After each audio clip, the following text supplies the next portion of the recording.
Jamie Dimon went on a rant about remote work and Zoom in a town hall. And here's a snippet. A lot of you were on the Zoom and you were doing the following, okay? Looking at your mail, sending texts to each other and asking the other person is. Okay, not paying attention, not reading your stuff, and if you don't think that slows down efficiency, creativity, creates rudeness and stuff, it does. Okay, and when I found out that people are doing that, you don't do that in my goddamn meetings. You go to a meeting with me, you got my attention, you got my focus. I don't bring my goddamn phone. I'm not sending texts to people. Okay, it simply doesn't work. The young generation is being damaged by this. That means they may or may not be on your particular staff, but they are being left behind. They're being left behind socially, ideas, meeting people. In fact, my guess is most of you live in communities a hell of a lot less diverse than this room. That's not how you run a great company. We didn't build this great company by doing that, by doing the same semi-disease shit that everybody else does. Colson Brothers, tell us about how you run Stripe. Are you remote? Does this resonate with you 4 years after we've come out of the pandemic? I love listening to Jamie Dimon rants. I feel like that's business ASMR. Business ASMR. That itself could be a great podcast. I was about to say, I'm subscribing. That's an instant $10 a month subscription. But what do you think, John? Yeah. I don't know. People just said a lot of shit during the pandemic. Do you remember? It's handshakes are going to be over. Business travel is going to be over. Every company is going to be fully remote. I would say Stripe broadly is in a pretty similar spot to where it was beforehand, which is most people go into an office. Most people are, part of our San Francisco office or New York or Dublin or Singapore or wherever. And then we have a bunch of people also who work remotely. I think obviously, Jamie is right on some points. I think also working remotely has had a bunch of benefits where there's a way larger talent pool available to companies like Stripe. And there's a lot of people, you see the two-body problem where it allows a lot of couples where, maybe one partner is assigned to some hospital in Idaho and they don't get to choose what hospital necessarily they got assigned to, and the other person gets to work a high-paying tech job. And so, I don't know, I think when... one of the theories for declining dynamism in the US and declining TFP is that allocative efficiency of people declined as women enter the workforce, because now you have what John describes, this two-body problem where both people have to make coordinated switches. And remote work solves it. Remote work solves it, exactly. Yeah. Freeberg, you're running a company now. You're the CEO of Ohalo. Tell us, does this resonate with you? What do you think? Especially about younger people, his point, and being rude or being focused, being in the meeting, and then maybe there's too many meetings where people are partially paying attention. Maybe there should be half as many meetings and people should be paying attention. What do you think? Well, there's always room for optimization there. We deal with this too. Too many meetings, too many people.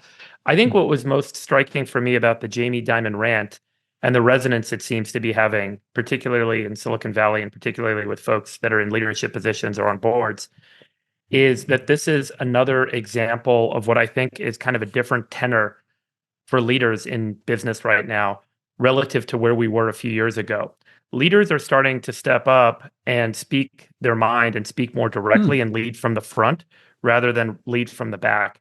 I think the last couple of years, and I would say that the whole kind of transition away from wokeism and coddled employee workforces, which is something that a lot of folks talk about. I'm not trying to just characterize it. I'm just saying that's the characterization that's been placed on it, is that the employees made the decisions. And then the leaders kind of said, okay, I'm subjugated to the employees' whims and needs. And look at what's gone on with Zuck. He said, you're with me, you're against me. Here's a buyout option. Elon obviously was an exemplar of this at Twitter. We've now seen this become... Coinbase, Brian, and his letter. And we've now seen this become, I think, a bit more of a standard in the kind of emergence in the post-COVID era that leaders can lead from the front, speak directly, and say, this is the way things are going to be. My job is not to coddle my employees. My job is to lead my employees so that our organization, our team wins and we achieve our mission. That's the objective. It's not to create a family workplace for everyone to be happy all the time. It's to help the organization succeed. And so I think I have heard from people individually, I've seen this tenor shift underway right now. And I think that Jamie Dimon is another kind of exemplar of this that seems to have some resonance. All right, Chamath, I want you to respond specifically to this next clip. Let's play the second clip about organizational bloat. Every area should be looking to be 10% more efficient. If I was running a department of 100 people, I guarantee you, if I wanted to, I could run it with 90 and be more efficient. I guarantee you, I could do it in my sleep. And the notion, these bureaucracies, I need more people, I can't get it done. No, because you're filling out requests that don't need to be done. Your people are going to meetings they don't need to go to. Someone told me to approve some of his wealth management that they had to go to 14 committees. I am dying to get the name of the 14 committees. And I feel like firing 14 chairmen of committees. I can't stand it anymore.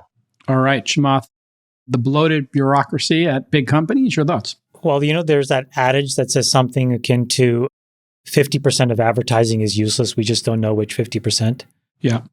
I think it's probably true for most corporate structures in general, which is that a lot of the organizational bloat has evolved because of the way that people have responded to how you use technology.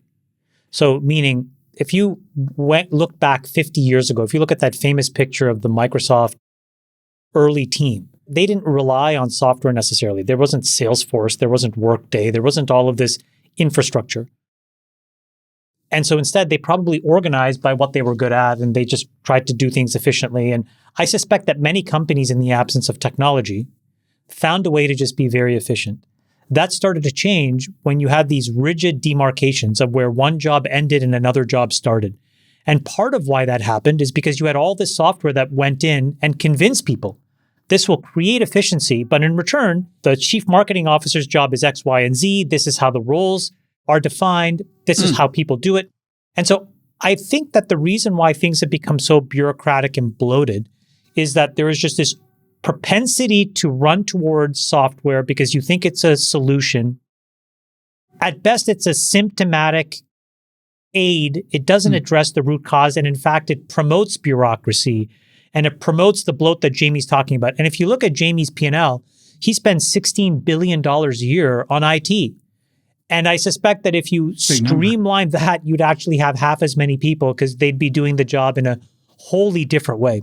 And by the way, the counterfactual to it is if you look at companies like Facebook or Google or Tesla or SpaceX, who designs, and I'm sure Stripe is the same, who designs a lot of stuff internally that's custom built for their org.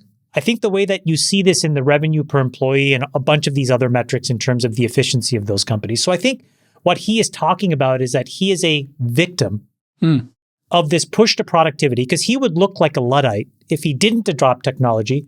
But by adopting the off-the-shelf stuff, he introduces organizational bloat because these things are demarked very, very rigidly. Yeah, you got the marketing team, as you mentioned, using HubSpot, and then you got like the sales team using, Salesforce. And organizational bloat. The other thing I just want to say on the first topic is I've mentioned this before.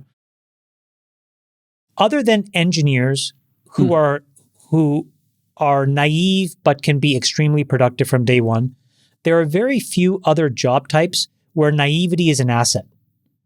Most people early in their career are in a J curve where they are negatively contributing, and the whole goal slowing is everybody down. Yeah, and the whole goal is that you invest in these people so that they come out of the J curve. There are probably other jobs that are like engineering, but many are not. And so I think it's important to get the kind of mentoring you get by being in an office. And in the absence of that, I think these young people, like Jamie said, are totally lost. That's on them. But then for the company, they're completely unproductive and useless, which is on us. Hey, John, Toby, I don't know if you know Toby from Shopify, but he did this like zero-based budgeting kind of concept for meetings. He just purged all meetings at the beginning of the year. He just like deleted everybody's meetings from the top down. I'm curious how you think about bloat and just all of these meetings and committees. Do you worry about that at Stripe? We know Toby very well. And I don't know, I always feel like, we should, I'm tempted to take some of the ideas. Like we haven't done the meeting deletion one. And you just say, the meetings get recreated, but they measured it and they didn't, it sounds like. And I do always enjoy Toby's perspective, which is I think that, many organizational problems are in fact software problems, and you just need to write a script to literally, I think he wrote the script to delete all the meetings, from the Google Calendar instance. but there's kind of this purity that you're over intellectualizing your problems. And I do agree with Chamath on the remote thing, where like it's very dangerous. One thing that can be dangerous with as CEOs think about this stuff is I think there's these unfair anecdotes that feel unfair that get people really riled up. The quiet quitters, the anti-work subreddit, all these talk of people working 2 jobs. And that generates a lot of energy with corporate leaders. But you don't want to design your policies around like the bottom 5% of the company. That would be a horrible mistake. Yeah, you want to design your policies against the top talent. And we have some like outrageously productive remote people, and they're off. And again, the cabin in Idaho somewhere just, coding up a storm. The thing that we have seen, and interestingly, we measured this before COVID because we were doing a lot of remote hiring and we wanted to see how much we should lean into it, is that it is not good for early career people. We could actually measure it in our productivity data before the whole discussion about remote work happened during COVID. And it's bad from a work point of view. It's also just bad from a personal point of view, where they go mad because they're 23 years old and they're not and they're in solitary confinement. Exactly. Yeah, it's literally solitary confinement. It's ridiculous. And by the way, breaking news here. Jamie Dimon now knows which 1,739 employees to lay off first. There is a coworker.org petition to get Jamie to retract his statement. So the opt-in has been created. If I know Jamie, I know he'll be retracting that statement right away.